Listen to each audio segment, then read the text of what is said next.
Welcome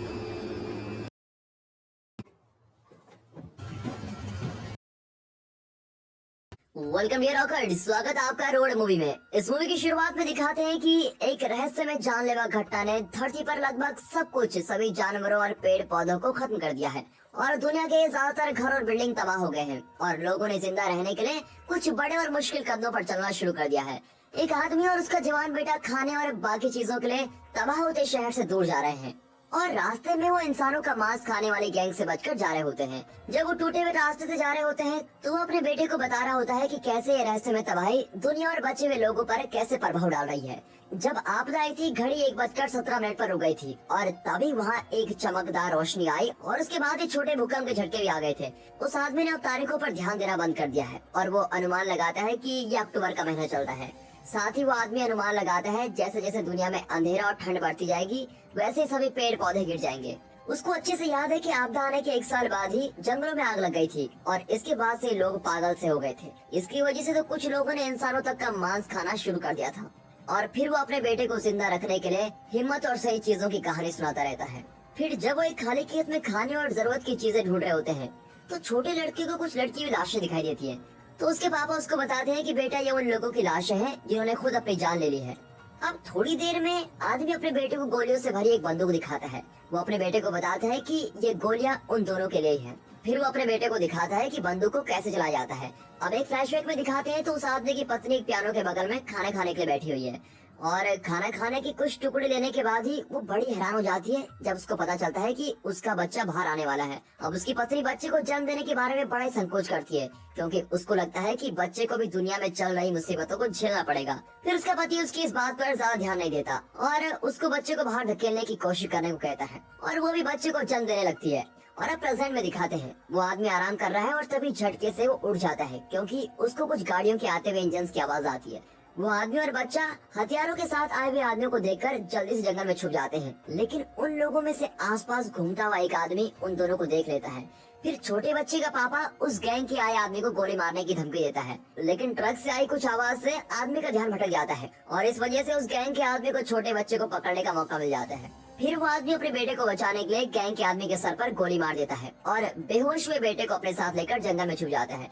अब अगले दिन जब वो आदमी अपना सामान लेने के लिए वापस आता है तो वो देखता है कि जिस आदमी को उसने मारा था उस आदमी का शरीर वहाँ पर सड़ रहा है। अब एक और फ्लैशबैक में दिखाते हैं उस आदमी की पत्नी देखती है कि उनके पास 2 गोलियां ही बची हैं और वो इस बात का पछतावा कर रही होती है कि जब उनके पास काफी गोलियां थी तब उसने अपनी जान क्यों नहीं ले ली, क्योंकि वो चाहती है कि ऐसी दुनिया में जीने से तो अच्छा है कि खुद को गोली मारकर मर जाए। उसको डर है कि मांस खाने वाले इंसान उनको कभी न कभी तो पकड़ ही लेंगे और उनके साथ बुरी चीजें करके उनके शरीर को भी खा लेंगे। अब वो अपने पति को बोल रही होती है कि वो खुद को गोली मारना चाहती है, लेकिन वो आदमी उसको बहुत समझाता है और उसे कहता है कि तुम्हें हार मानने के ख्याल को दिमाग से निकाल देना चाहिए और हमें इस तबाही के साथ लड़ना चाहिए और अपना जीवन यापन करना चाहिए। लेकिन उसकी पत्नी कहती है कि मैं बस जिंदगी गुजारने के नहीं जीना चाहती और उसकी पत्नी अपने बेटे के साथ भी ऐसा करना चाहती है, मतलब उसको ही मारना चाहती है क्योंकि बाकी परिवारों ने भी अपने बच्चों को मार दिया था। हालांकि उसका पति फिर उसको मना करता है। और अब दोबारा प्रेजेंट में दिखाते हैं जब वो आदमी और उसका बच्चा वापस रोड पर जाते हैं तो वो आदमी अपने बेटे को बुरे लोगों से दूर रहने को बोलता है। वो अपने बेटे को यही बताता है कि दुनिया में अब ज्यादा अच्छे इंसान नहीं बचे हैं। वो अपने बेटे को हिम्मत के साथ आगे चलने को बोलता है और समझाता है कि हमने गैंग वाले आदमी को मारा, इसका मतलब ये नहीं कि हम बुरे हैं, हमने बुरे इंसान को मारा इसलिए हम अच्छे हैं। और जब वो आराम करने के लिए रुकते हैं तो बच्चे को अपनी माँ की याद आ जाती है। फिर उसके पापा उससे पूछते हैं कि क्या तुम भी मरना चाहते हो, और जब बच्चा हाँ बोलता है तो वो आदमी बच्चे को समझाता है कि देखो बेटा, हमें इस जिंदगी में सरवाइव करना है तो हमें हार्ड वर्क करना ही पड़ेगा और प्लीज तुम अपनी माँ के बारे में भूल जाओ।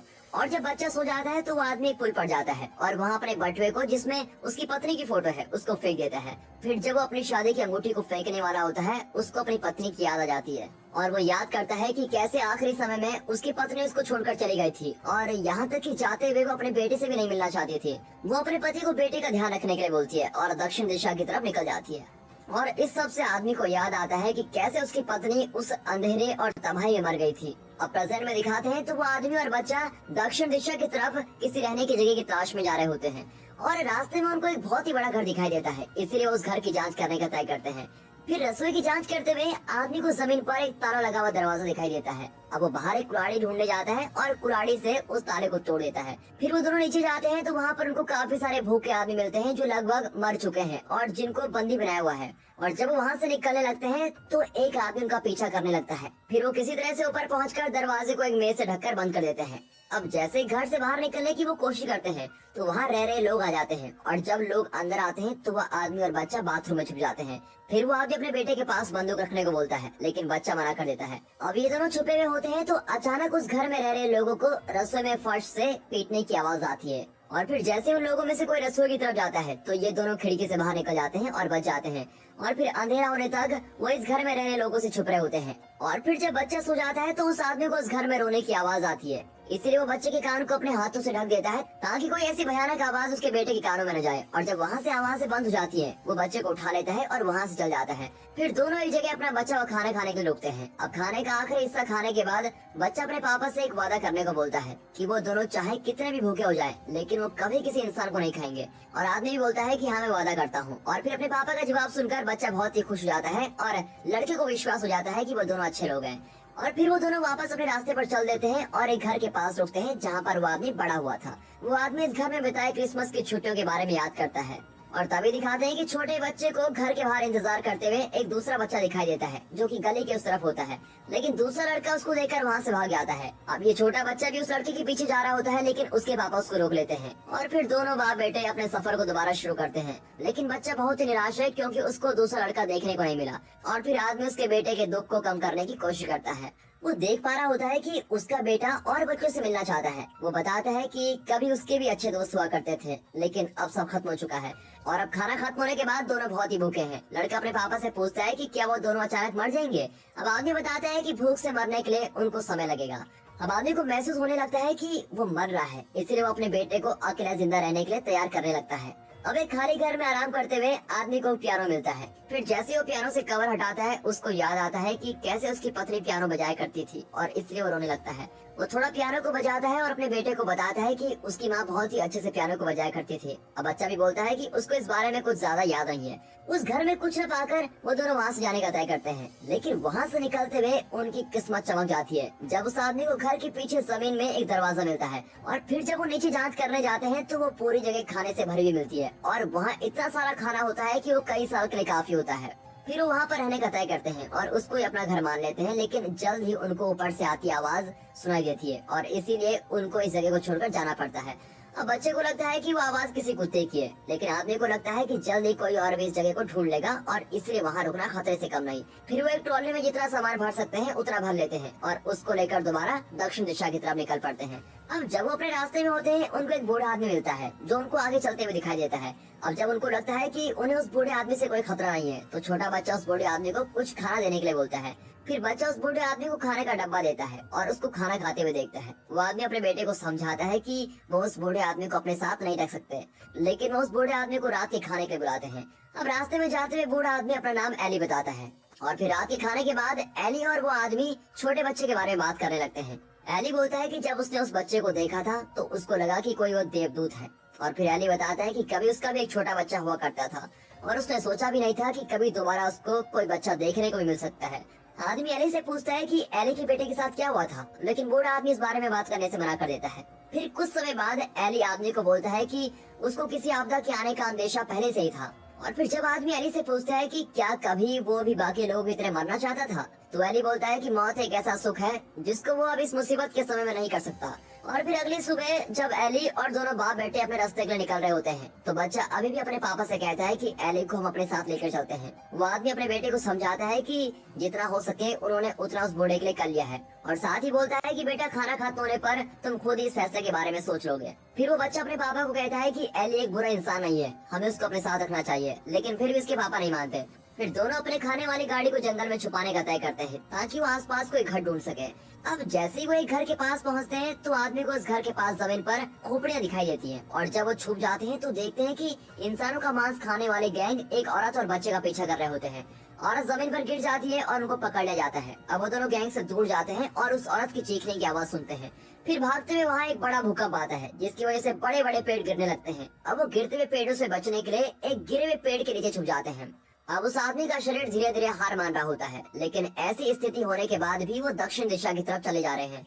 वो जल्दी समुद्र किनारे पहुंचते हैं, लेकिन किनारे की बुरी हालत को देखकर छोटा लड़का निराश हो जाता है। तभी आदमी को पास ही में एक खराब जहाज दिखाई देता है। वो वहाँ जाता है और सोच रहा होता है कि शायद उसको वहाँ कुछ जरूरी सामान मिल जाए। अब वो छोटे बच्चे को अपने सामान का ध्यान रखने के लिए छोड़कर चला जाता है, लेकिन वो बच्चा जल्द ही सो जाता है। अब जब बच्चा सो जाता है तो एक आदमी हाथ में चाकू लेकर वहाँ पर आता है, और जब बच्चा उठता है तो देखता है कि उसका सभी सामान गायब हो गया है। और फिर आदमी जहाज से वापस एक चमक करने वाली बंदूक लेकर आता है, और आदमी अपने बेटे को उठाकर जल्द ही उस चोर का पीछा करने लग जाता है। फिर चोर के मिलते ही वो आदमी चोर को गोली मारने की धमकी देता है। शुरू में तो चोर उनकी गाड़ी और सामान देने से मना कर देता है, लेकिन जब वो छोटा बच्चा अपने पापा को कहता है कि पापा इसको शूट मत करो, तो फिर चोर अपना इरादा बदल देता है, और फिर वो आदमी चोर को उसके कपड़े उतारकर रोड पर बिना कपड़ों के छोड़ देता है। दोस्तों, मूवी में जब जब बड़े लोग ऐसी आपदा की वजह से इंसानों का मांस खा रहे हैं, तो दूसरी तरफ ये छोटा सा बच्चा जो अभी भी दूसरों के लिए प्यार और फिक्र दिखा रहा है। सोचिए, अगर आप उस छोटे बच्चे की जगह होते तो क्या आप भी ऐसा करते? अपना जवाब कमेंट्स में बताइएगा। अब वापस समुद्र के किनारे दिखाते हैं तो बच्चा अपने पापा को कहता है कि हमें उस चोर के पास वापस जाना चाहिए और उसको सारा सामान देना चाहिए। अब जब वो वापस चोर के पास जाते हैं तो वहाँ चोर नहीं होता, इसीलिए वो वहाँ पर उसके कपड़े और खाने का डब्बा छोड़कर चले जाते हैं। बाप और बेटा दोनों अपने रास्ते पर चल जाते हैं और एक गली में पहुंचते हैं। फिर बच्चा एक डब्बे में एक कीड़े को देखकर बहुत ही खुश होता है, इसलिए वो अपने पापा को कीड़ा दिखाता है, लेकिन जैसे वो दिखा रहा होता है तो वो उड़ जाता है। फिर जब वो उस कीड़े को देख रहे होते हैं तभी अचानक उनके पास एक तीर गुजरता है। वो जल्दी से छुप जाते हैं, लेकिन आदमी के पैर में चोट लग जाती है। अब इससे पहले कि धनुष चलाने वाला आदमी एक और तीर मारता, बच्चे का पापा रोशनी करने वाली बंदूक से उस धनुषधारी को मार देता है। अब वो आदमी डगमगाते हुए बिल्डिंग से तीर चलाने वाले इंसान को देखने जाता है। फिर जब वो दरवाजा खोलता है तो देखता है कि एक औरत एक आदमी के लिए रो रही है, और फिर आदमी उस औरत से पूछता है कि वो उन दोनों का पीछा क्यों कर रहे थे, लेकिन औरत कहती है कि हमें लगा तुम हमारा पीछा कर रहे हो, और फिर वो उस औरत को वहीं छोड़कर चले जाते हैं। फिर अपने चोर से थोड़ी राहत लेकर वापस दक्षिण की तरफ निकल जाते हैं। उस आदमी की हालत बेकार होती जा रही होती है, और इसीलिए वो अपना सभी सामान वहीं छोड़कर समुद्र के किनारे अपना कैंप लगाने का तय करते हैं। अब नींद में वो आदमी सपने देखता है कि वो अपनी बीवी के साथ है, और जब उसको महसूस होता है कि वो जल्दी मर जाएगा तो वो अपने बेटे को अकेले दक्षिण दिशा की तरफ जाने की सलाह देता है। और आदमी साथ ही अपने बेटे को ये भी बोलता है कि उसको हमेशा अपने साथ बंदूक रखनी होगी, लेकिन बेटा अपने पापा को कहता है कि मैं आपको छोड़कर नहीं जाऊंगा, और आदमी उसको समझाता है कि उसको जाना पड़ेगा और अच्छे लोगों की तलाश करनी पड़ेगी। अब अपने पापा को एक कंबल से ढककर लड़का बंदूक अपनी जेब में रख लेता है। फिर वो समुद्र किनारे चलता रहता है, और तभी उसको एक आदमी उसकी तरफ आता हुआ दिखाई देता है। वो झट से बंदूक निकालकर उसकी तरफ निशाना लगाता है। फिर वो अजनबी बच्चे से उसके पापा के बारे में पूछता है, फिर उस बच्चे को अपने साथ आने को बोलता है। वो आगे बच्चे को बंदूक नीचे करने के लिए समझाता है, और उसके सामने दो विकल्प रखता है। अजनबी समझाता है कि वो लड़का या तो उसके साथ चल सकता है या फिर अपने पापा के साथ यहीं समुद्र के किनारे रह सकता है। वो साथ ही लड़के को समझाता है कि अगर तुम अकेले रहना चाहते हो तो कभी भी रोड पर मत जाना, लेकिन बच्चा उस आदमी से अच्छा होने का सबूत मांगता है। वो अजनबी आगे बताता है कि उसके दो बच्चे हैं, जिसमें एक लड़का है और एक लड़की। फिर वो बच्चे को समझाने की कोशिश करता है कि वो इंसानों का मांस नहीं खाते, वो बिल्कुल प्योर है। फिर अजनबी की बातों से सहमत होने के बाद लड़का पूछता है कि क्या वो उस अजनबी के साथ आ सकता है, और फिर वो अपने पापा को आखिर बार बाय बोलता है और अजनबी की तरफ जाने लगता है। अब उस अजनबी के साथ एक औरत और दो बच्चे भी हैं। औरत लड़के को बताती है कि वो उसका और उसके पापा का बहुत समय से पीछा कर रहे हैं, और वो साथ ही बोलती है कि वो उस बच्चे को लेकर बड़ी चिंतित थी, लेकिन अब उसको उस बच्चे की चिंता करने की कोई जरूरत नहीं है। लड़का बाकी बच्चों की तरफ देखता है और उसका ध्यान उनके साथ एक कुत्ते पर जाता है, और लड़के को महसूस होता है कि वो अच्छे लोगों के साथ हैं, और वो उनके साथ जाने का तय करता है। और इसी के साथ दोस्तों ये मूवी यहाँ पर खत्म होती है। अगर आपको वीडियो अच्छी लगी हो तो वीडियो को लाइक कर दे और चैनल को सब्सक्राइब भी। बाकी मिलते हैं अगली वीडियो में, तब तक के लिए गुड बाय, अपना ख्याल रखिए, थैंक्स फॉर वॉचिंग।